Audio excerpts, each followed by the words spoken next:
Big boss runner up Trivikram ಅವರು ಈಗ ಸದ್ಯ ಟಾಕ್ ಆಫ್ ದಿ ಟೌನ್ ಅಂತಲೇ ಹೇಳ್ಬೋದು. ಯಾಕಂದರೆ ವಿನ್ನರ್ಗಿಂತ ಜಾಸ್ತಿ ಸದ್ದು ಮಾಡ್ತಾ ಇರೋದು ರನ್ನರು. ಸೊ ಅವರೀಗ ಮುದ್ದು ಸೊಸೆ ಸೀರಿಯಲ್ ಮೂಲಕ ಮತ್ತೆ ಕಿರುತೆರೆಗೆ ಬರ್ತಿರೋ ಅಂಥದ್ದು. ಸೊ ಯಾಕೆ ಕಿರುತೆರೆ? ಬಿಗ್ ಸ್ಕ್ರೀನ್ ಅಂದರೆ ಅವ್ರಿಗೆ ತುಂಬ ಇಷ್ಟ ಇತ್ತು, ಬಿಗ್ ಸ್ಕ್ರೀನ್ ಮೇಲೆ ಕಾಣಿಸ್ಕೊಳ್ಬೇಕು ಅಂತ. ಯಾಕೆ ಈ ಚಾಯ್ಸ್ ತೊಗೊಂಡ್ರು ಅಂತ ಹೇಳ್ಬಿಟ್ಟು ಎಲ್ಲದ್ರ ಬಗ್ಗೆ ಮಾತನಾಡಿಸ್ತೀನಿ. ಸರ್, ತ್ರಿವಿಕ್ರಮ್ ಅವರು ಬಿಗ್ ಬಾಸಿಂದ ಆಚೆ ಬಂದ ಮೇಲೆ ಎಲ್ಲರೂ ಅಂದ್ಕೊಂಡಿದ್ರು ಒಬ್ಬ ಹೀರೋ ಆಗಿ ಬಿಗ್ ಸ್ಕ್ರೀನ್ ಮೇಲೆ ಕಾಣಿಸ್ತಾರೆ ಅಂತ ಹೇಳ್ಬಿಟ್ಟು ಮತ್ತೆ ಕಿರುತೆರೆಗೆ ವಾಪಸ್ ಆಗಿರುವಂಥದ್ದು. ಯಾಕೆ ಈ ಚಾಯ್ಸ್? ಅಂದರೆ ಎಲ್ಲರದು ಪ್ರಶ್ನೆ ಇದೆ, ಇನ್ಕ್ಲೂಡಿಂಗ್ ನನ್ನ ತಾಯಿದು ಪ್ರಶ್ನೆ ಇದಾಗಿತ್ತು. ಬಿಕಾಸ್ ಅವತ್ತಿಂದ ಸಿನಿಮಾ ಮಾಡಬೇಕು ಅಂತಿದ್ದೆ, ಅದು ಇದು ಅಂತ. ಇವತ್ತಿನ ವೀಕೆಂಡ್ ಸಿನಿಮಾಗಳು ನಿಮಗೆ ತುಂಬ ಚೆನ್ನಾಗಿ ಗೊತ್ತು. ವೀಕೆಂಡಿಂದ ಬಂದು ವೀಕೆಂಡ್ಗೆ ಒಂದು ಪಾರ್ಟಿಗೆ ಹೋಗಿ ವಾಪಸ್ ಬರೋ ವರ್ಷಲ್ಲ ಆ ಸಿನಿಮಾ ನಮಗೆ ಕಾಣಿಸ್ತಾನೆ ಇಲ್ಲ.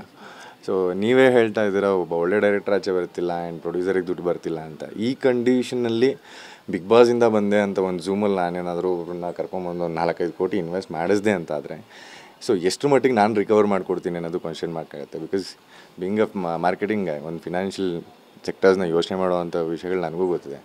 ನಾನು ಹೀರೋ ಆಗಬೇಕು ಅನ್ನೋ ಹಂಬಲಕ್ಕೆ ಈಗ ನಾನೇ ಒಂದು 4 ಕೋಟಿ ಸಿನಿಮಾ ಮಾಡ್ಕೊಂಬಂದ್ರೆ ಇನ್ನು ಕಲರ್ಸ್ ಚಾನಲ್ ಇನ್ನು ಬಾಪ ಅಂತ ಅಂದ್ಬಿಟ್ಟು ಒಂದು 3-4 ಕೋಟಿಗೆ ತಗೊಳ್ಳಲ್ಲ.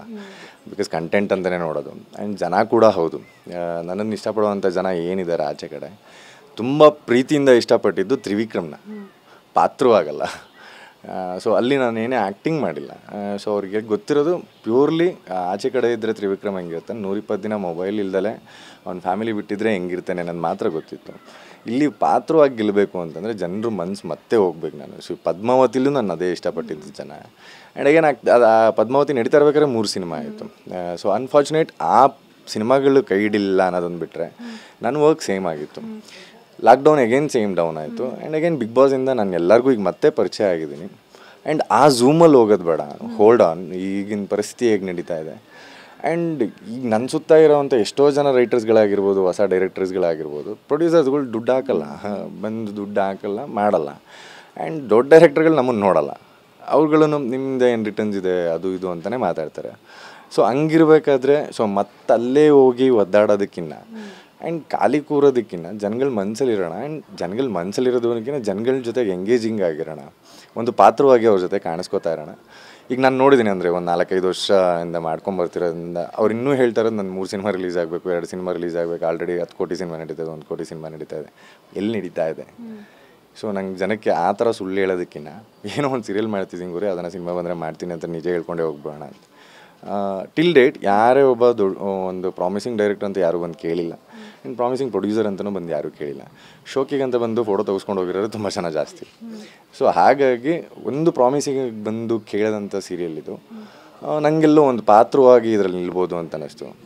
ಈಗ ಸೂಟು ಗೀಟು ಅಂತ ಒಂದು ಅಕ್ಕ ತಂಗಿ ಜಗಳನೋ ಇಲ್ಲ ಅತ್ತೆ ಸೊಸೆ ಜಗಳನೋ ಇರೋ ಅಂಥ ಇದರಲ್ಲಿ ಟ್ರೆಂಡಲ್ಲಿ ಸೀರಿಯಲ್ಸ್ಗಳು ನಡೀತಾ ಇರೋದ್ರಲ್ಲಿ ಇದೇನೋ ಭದ್ರೇಗೌಡ ಅಂತ ಸೊ ಏನೂ ಹಮ್ ಇಲ್ದಲೆ ಒಂದು ನಾರ್ಮಲ್ ಕ್ಯಾರೆಕ್ಟ್ರಾಗಿ ನಿಲ್ಲೋವಂಥ ಒಂದು ಪಾತ್ರ, ಎಲ್ಲರಿಗೂ ಖುಷಿ ಕೊಡೋವಂಥ ಪಾತ್ರ. ಆ್ಯಂಡ್ ಭಾಷೆ ಬೇರೆ ಆ್ಯಂಡ್ ಟಿಪಿಕಲ್ ಮಂಡ್ಯ ಲ್ಯಾಂಗ್ವೇಜ್ ತುಂಬ ಇಷ್ಟ ಆಯಿತು. ಆ್ಯಂಡ್ ನೋಡೋಣ ಮಾಡೋಣ ಅಂತಂದ್ಬಿಟ್ಟು ಇದನ್ನು ಮಾಡೋಕ್ಕೆ ಹೋಗೋದು ಅಷ್ಟೇ.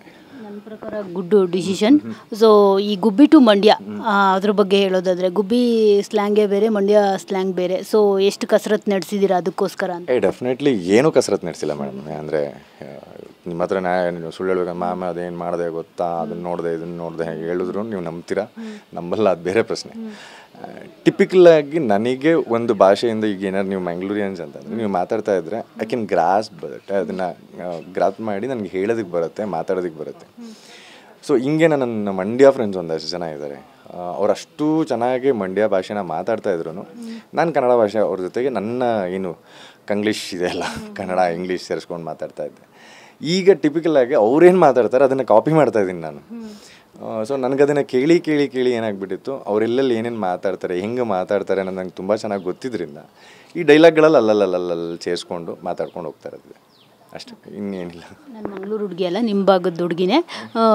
ಸೊ ಹೌದೌದು, ತ್ರಿವಿಕ್ರಮ್ ಅವರು ನೋಡೋದಕ್ಕೆ ನಾನು ನಿಜವಾಗ್ಲೂ ಹೇಳ್ತೀನಿ, ಬಿಗ್ ಬಾಸಿಂದ ಬಂದಾಗಲೇ ದಪ್ಪಕ್ಕೆ ದುಂಡಾಗಿ ಇದ್ರಿ.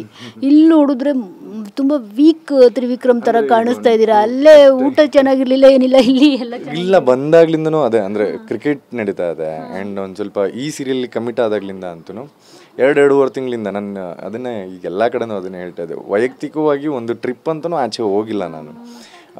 ನನ್ನ ಫೇವ್ರೇಟ್ ಪ್ಲೇಸ್ ಮಂಗಳೂರು, ಅಲ್ಲಿಗೆ ಹೋಗಿರೋದೆಲ್ಲ ಬರೀ ಕೆಲಸಕ್ಕೇ. ಯಾವುದೋ ಓಪನಿಂಗ್ ಅಂತ ಹೋದೆ, ಯಾವುದೋ ಒಂದು ಕ್ರಿಕೆಟ್ ಮ್ಯಾಚ್ ಅಂತ ಹೋದೆ, ಎಲ್ಲೂ ಎಂಜಾಯ್ ಮಾಡೋಕ್ಕೆ ಅಂತಲೇ ಹೋಗಿಲ್ಲ.